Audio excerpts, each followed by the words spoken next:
during stressful periods of your life, you might find it especially hard to, continue chasing your dreams or continue trying to be confident and putting yourself out there. I just don't have the time. I don't have the energy for any of it. Sometimes life just gets stressful. It just gets stressful. But it doesn't mean that it's a bad life. Some days you just have to soldier through. Like, you can't give yourself leeway. If you want to have some semblance of peace, you can't let these people keep coming to you and taking away your energy when you basically have nothing left. Sometimes you have to realize that you should be okay with just the present moment.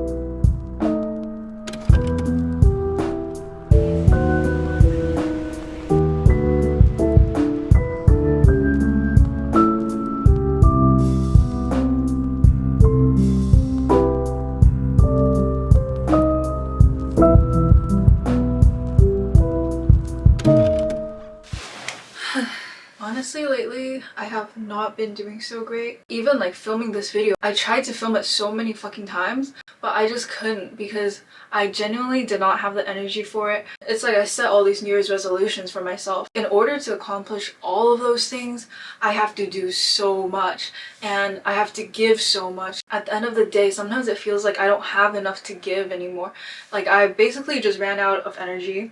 If you're wondering why I'm looking down, I'm literally searching for my bunny. But yeah, that's just like a little context as to how I'm doing. That being said, over the years, I feel like I've gotten a lot better with having faith in myself, not letting myself spiral into really, really dark places. Because I know for a fact that when I was a teenager, I still am a teenager, but I'm gonna turn 20 in like 2 months.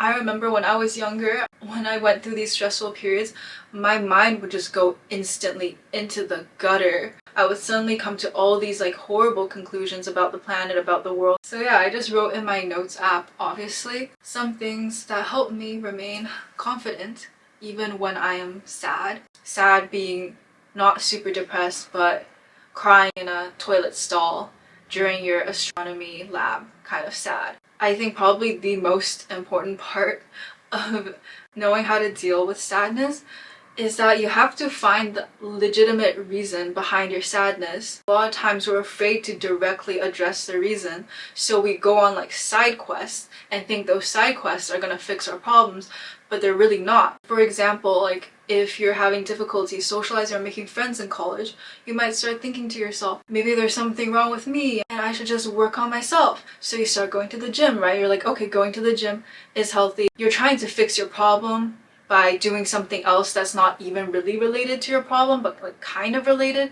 And you might find that even after you go to the gym, you're still gonna be alone. You're just gonna be alone with some nice muscles. Whereas if you actually just worked on your communication skills or put yourself out there and actually tried making friends, like you could directly address the issue and it won't lead to like this weird aftermath where it's like, I accomplished this, I got this scholarship and I got these gains and my body looks super aesthetic, but guess what? I'm still alone and I still have the same issue because I never attended to that issue. I'm a huge culprit of this as well. And during these phases of my life where I feel especially vulnerable, I would always try to like do something else that's just insane to fix it. I thought that if I did this thing that was so hard, it would make me feel good enough and it would just solve all my problems in my life. You might think like, oh, I'm doing the hard thing, like I'm grinding, I'm whatever, I'm improving myself.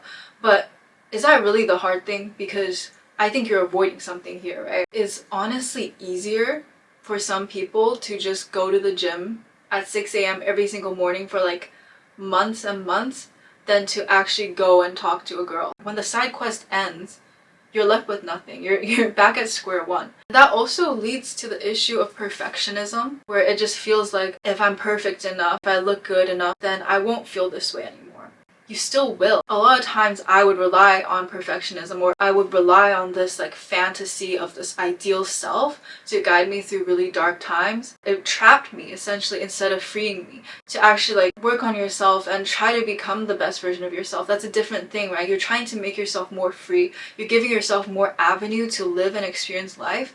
But a lot of times when you cling to this really perfect ideal of yourself, you're trapping yourself within its limits because you're not allowing yourself to be flawed and you're not allowing yourself to be human. But at the end of the day, like no matter how good you are, you're still vulnerable to these sucky feelings. And if you think that being perfect is gonna be the solution to all your problems, I'm telling you, it's not. People develop eating disorders, people develop addictions because they're looking for a sense of control. They think that being perfect means being invulnerable, and it's just not possible. Perfectionism is not the light that should guide you through this dark tunnel, okay? Because that light is just gonna become poison. You have to like accept that you can get hurt, and that no matter how hard you try, you're still gonna get hurt, and you have to like face your current reality. I have this mantra that I tell myself. It's just that I would rather be brave than perfect. Be brave. Like, don't think about being perfect because that's just an illusion and it's not gonna save you. But being brave will take you really far. Do things that will bring you more energy so that you can lift yourself out of this sad place. Don't keep doing things that just take and take and take. Don't waste any of your energy on other people. What happens a lot is that a lot of people come to me and they start talking about their problems and whatever, and because like I want to listen to them, I want to help them, I start listening to them and like trying to like help them, but at the end of the day it drains so much of my energy. And you have to realize that during these stressful periods of your life, if you want to have some semblance of peace, you can't let these people keep coming to you and taking away your energy when you basically have nothing left. Like, your bucket is, there's one drop of bucket there's one drop of water left in your bucket, and you're trying to like give it to all these people. They're still gonna remain thirsty. You're gonna be completely thirsty. Just keep that energy for yourself. I know a lot of times when people talk about dealing with your feelings, there's always just like the standard 5 things that you have to do. People kind of forget that you have free will. You can literally do a handstand while drinking chocolate milk, and if that helps you process your feelings, do that. Like, sometimes I literally scream into a pillow. Like, you need to like express your emotions. You need to get it out of you somehow. It's not just, you don't have to like start journaling. Go do anything you want as long as it doesn't harm other people. There's literally this lady who like cuts pieces of paper and creates these massive artworks as a way of releasing her emotions, as a way of processing her feelings. You don't have to be so confined to all of these like 5 steps on how to like deal with this, blah blah blah.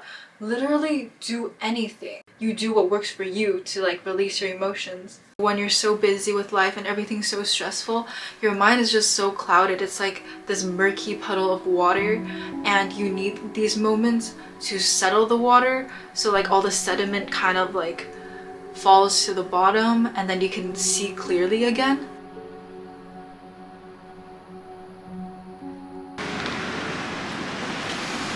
Honestly, these days I've not been feeling so great, but I just think like going to the beach and being in nature and seeing the sunset, something about that just gives me so much more energy. I just feel like I'm grounded in the present moment again, especially when you witness something that doesn't last a very long time. It forces you to be present.